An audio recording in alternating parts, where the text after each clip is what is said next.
Learning different ways to bind off or cast off your stitches opens a whole new world of decorative and functional edges in your knits. The I-cord bind off is one of my favorites. In a few quick steps, you can add a smooth rolled edge while binding your stitches off. Hi, I'm Hannah from knitting.com, and today we'll learn how to work an I-cord bind off. I-cord finishes are most commonly made using stockinette stitches and can be used along with almost any stitch pattern. I-cord is also handy on simple projects because it encourages edges that might typically curl to lie totally flat. We're looking at you, stockinette stitch. To work an I-cord bind off, you don't need any extra tools, just your project ready to take off the needles. If you're ready to go, let's get started. Okay, we're all set to do an I-cord bind off on this garter stitch swatch. The first thing you're going to do is, because we're adding a few stitches at the beginning in order to create that rolled edge, we're going to cast on 3 stitches before working and binding off the rest of your stitches. So you want to make sure that if you've got a swatch that has a right side and a wrong side, you're ready to work a bind off row on whatever side you want. In this case, because it's garter stitch, it doesn't matter. You're just going to be casting on at the beginning of your row. And in order to do that, I like to use a backwards loop cast on, which is pretty simple. You loop it around your thumb, insert your needle underneath that strand, and let go. So you've looped it around your thumb again, insert your needle, let it go. And one more time, loop it around, insert, drop it off. So we've just cast on 3 quick stitches. You can see them here.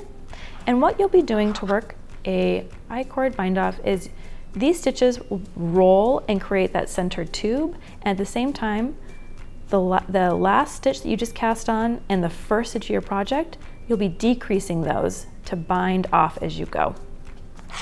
That's the shorthand. So we'll show you how that works now.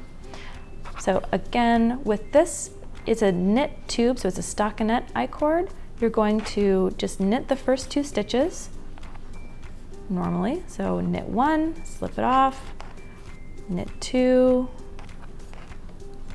slip it off. So those are your 2 I-cord stitches there. Then you're going to SSK these 2 together, so slip, slip, knit. And what that looks like is you will slip it knitwise by inserting your knitting needle, just like you would knit. So through the front loop from left to right, upwards, slip it off. Same with the next one. And then needle tips facing each other, slip them back on, just set them upright. And you're not going to pull this needle out. Instead, while they're both inserted, wrap your yarn around both, or like around the knitting needle, and pull it through both at the same time. So that's binding 1 stitch off right there. Ta-da! Now, you're going to slip those stitches right back onto that left needle, and you're going to work them again. So you can see your yarns coming from the 3rd stitch in.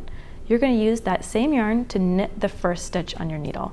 You come through it like a knit, and just knit it normally. And what that's doing is it's going to pull this stitch towards this stitch on every row and make it wrap around. So knit 1, knit 2, and then this is the decrease again.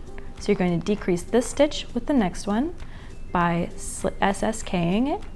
So you are going in knitwise, pulling it off, going in knitwise, slipping it off, and then inserting that left needle through both, the working needles to the back, wrap the yarn around, pull it through, and slip both of those stitches off together. So you've just decreased 2 stitches now. And again, slip those right stitches back to the left-hand needle with all of their friends. And then you're all set up to work another I-cord. You can start to see it starting to form. It'll be more clear once you've worked a little bit further. So let's do it one more time. So again, knitting those 2 stitches. So knit 1, and then knit 2. And then what you're going to do is you're SSKing these 2, decreasing. So insert it knitwise, so coming up and under, and off, under and off. Slip that left needle in through both. So this is in the back, the working needle is towards the back. Wrap the yarn around the working needle, pull it through both stitches, and dropping them both off. And slip all 3 of those back to the left again. So let's take a quick look at this before I continue working across, and then I'll see you on the other side to show you how to finish it. So you can see it starting to roll here. It'll be more clear as you go, and I will see you at the end. Okay, so we've worked all the way across our row. We have our 3 I-cord stitches here, plus 1 last stitch left in our row. We're going to work that normally like we have across the entire row, and then I'll show you how to finish off the last 3 stitches at once. So again, we're going to knit the first 2,